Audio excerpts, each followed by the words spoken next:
Hey everybody, Ed here with the Digital Digest, and today I wanted to share a quick revisit to the Sony RX1. This is the king of the hill in the Cyber-shot world. Of course, it has the RX1R counterpart, which stands for resolution, but this is the RX1, and at launch, it was definitely a very expensive camera, a fixed lens camera at that, and that's why many found it baffling. They really didn't understand where Sony was going with a camera like this. They weren't sure if professionals would want it, enthusiasts. They weren't quite sure who Sony had manufactured it for. But I can tell you, even to this actual day, it is still unmatched in the marketplace at its price, in terms of its performance, and especially its form factor.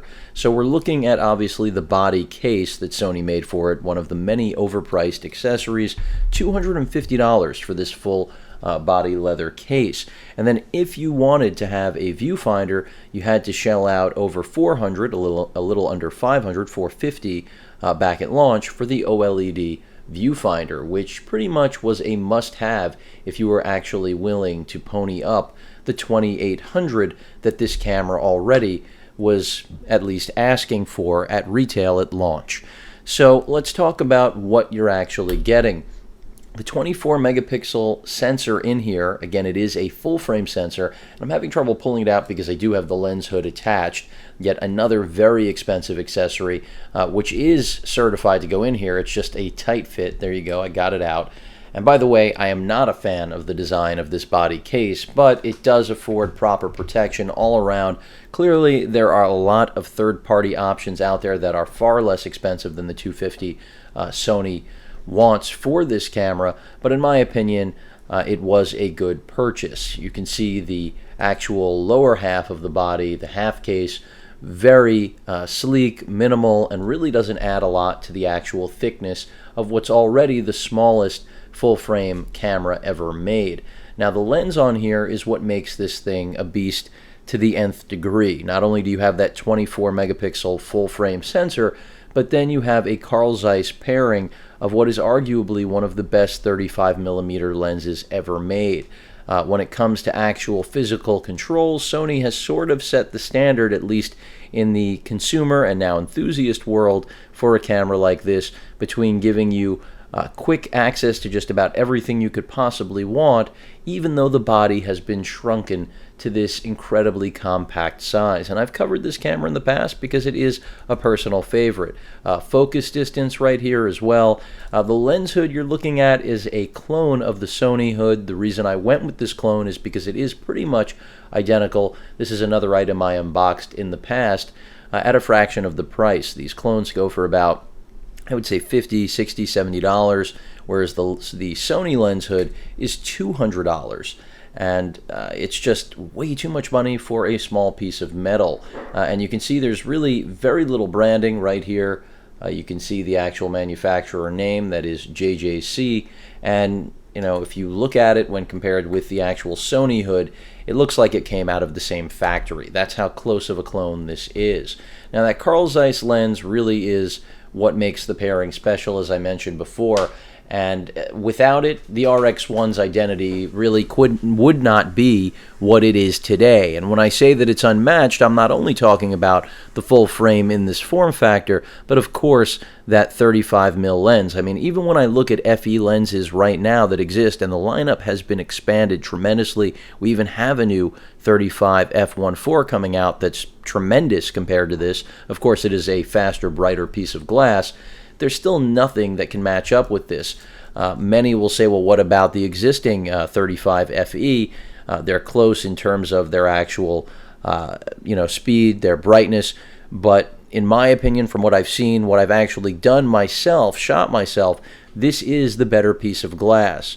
So many will argue it has to do with software also in terms of the RX1 package, but whatever you want to call it, that's one area where still I have not seen a 35mm in the FE world that can match up with this. Maybe the new, very bulky, faster version will, but for what it's worth right now, this still is the king of 35mm full frame, at least in a lightweight world where you don't want to take out a gear bag and you do not want to compromise despite the form factor of the equipment you're working with, much in the way that controls are not compromised. And that's what's really beautiful about this camera. Very simple design. Yes, the LCD is fixed. It doesn't move. It shows its age. You know, no Wi-Fi, no NFC here. Battery life is, I would say, fine. It's not stellar, but batteries are inexpensive, small, easy to carry. It's not a big deal. When it comes to video, it does also shoot exceptional video. Definitely can be B footage, no question about it.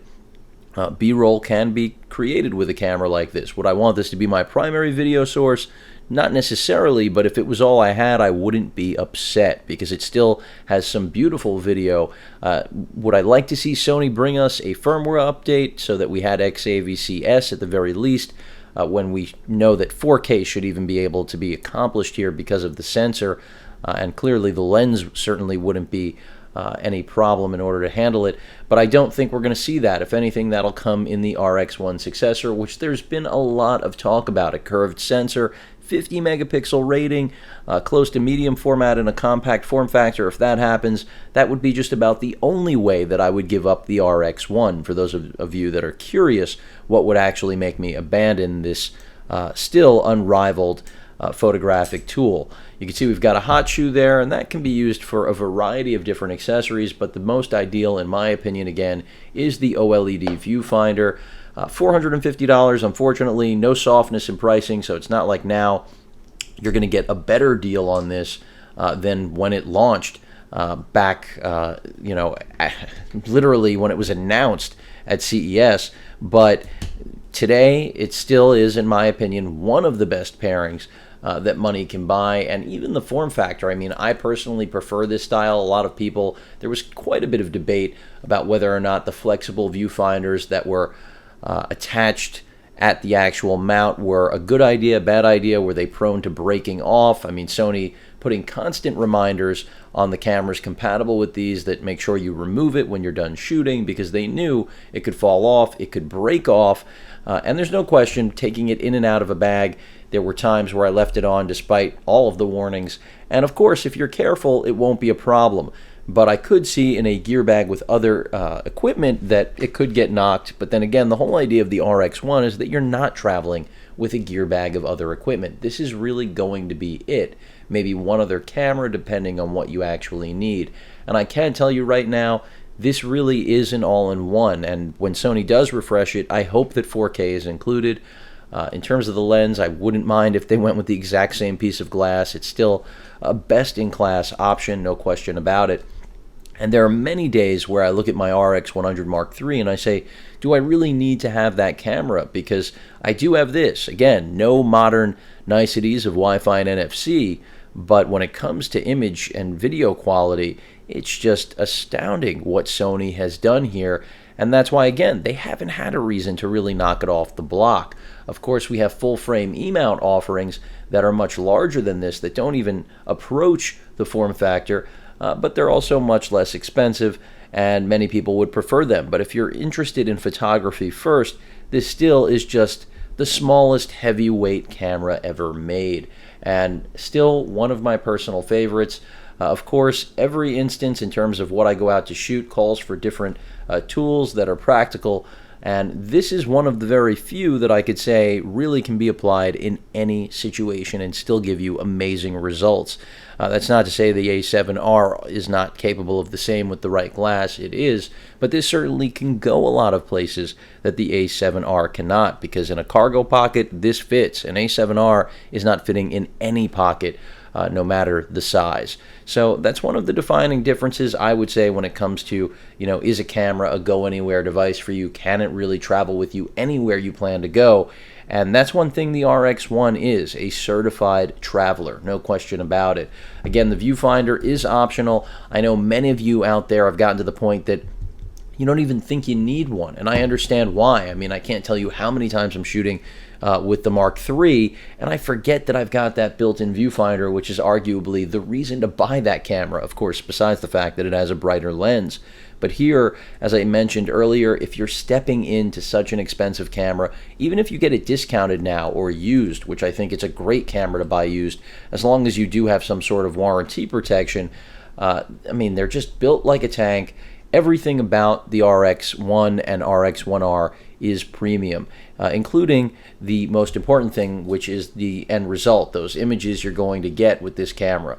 Firmware, I wish Sony would address it, as I mentioned earlier, but when it comes down to it, despite the fact that it doesn't have the fastest autofocus in the business, it still does have arguably some of the best image quality. And another critical thing for this camera, in my opinion, one of the most critical, is that silent shutter. I mean, the shutter on this camera, that leaf shutter, is completely silent. And yes, some other cameras do incorporate similar systems, but I have to say, for street photography, that's another thing that makes this camera unrivaled in the business. So I'm still in love with the RX1. The relationship has not come to an end.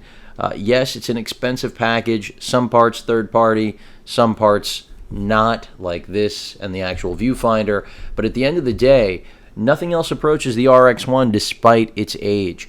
And that is, if anything, is a testament to the quality of what Sony has been doing in their DI business. Whether you thought that the $2,800 asking price was steep or not, I can assure you of one thing: it has been worth every penny, at least in my experience with it in the time that I have enjoyed it, and continue to look forward to, unless Sony does one-up it with a successor, which I think is going to eventually drop at some point, but who knows. Sony is in a turbulent time overall, even though DI has been doing very, very well. Any questions or comments, please feel free to post them. And of course, as usual, please feel free to subscribe. Later.